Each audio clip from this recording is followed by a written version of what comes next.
Hello mga kalukban, meron na naman po tayo ngayon home service na flat screen TV. Hisense po ang brand po niya na 43 inches. So ang problema po nitong Hisense na to ay nagbiblink lang po yung standby po niya. So mapansin niyo po siya mga kalukban, ganyan lang po siya. So ang susubukan po natin to mga kalukban, repairing na TV na to. Subuksan muna natin tong TV. Ayan, buksan na po natin yung TV mga kalukban.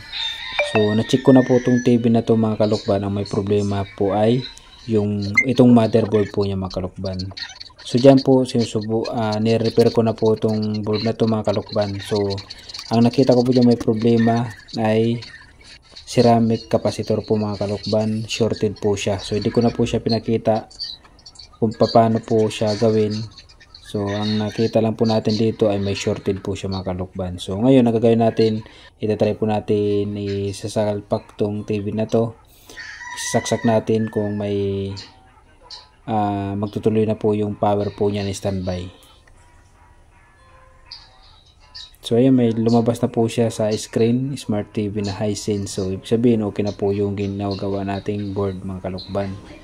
So, ang naging problema po lang niya ay motherboard lang po, meron shorted po na ceramic capacitor mga kalukban.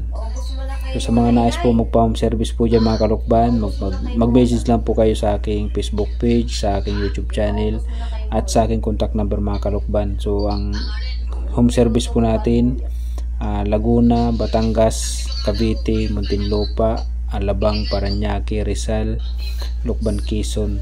So sa may mga sirang appliances po dyan mga kalukban, ref, aircon, flat screen TV, automatic washing machine. So mag-message lang po kayo mga kalukban. So yan po ang ginawa natin dito sa TV na to. Repair motherboard lang po mga kalukban. So okay na po siya. Nag-open na po yung TV. At yan na nga, yung indicator po niya mga kalukban, steady na po siya mga kalukban, hindi na po siya nagbiblink.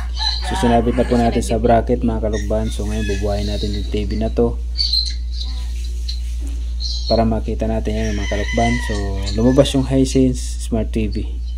So yan, okay na po siya mga kalukban. So maraming salamat sa pagkakataon na pinagkalob sa atin, lalo sa ating mga kalaman mga kalukban. So hanggang dito na lang video natin mga kalukban. Mag-message na lang po kayo mga kalukban kung may kayong katanungan. Comment lang po kayo mga kalukban at sasagutin natin. Pasensya na po kayo kung hindi ko na po napakita kung ano yung ginagawa natin sa pag-repair na to. So kung nais nyo po malaman, mag-message lang po kayo mga kalukban o mag-comment. So maraming salamat, hanggang dito lang po mga kalukban.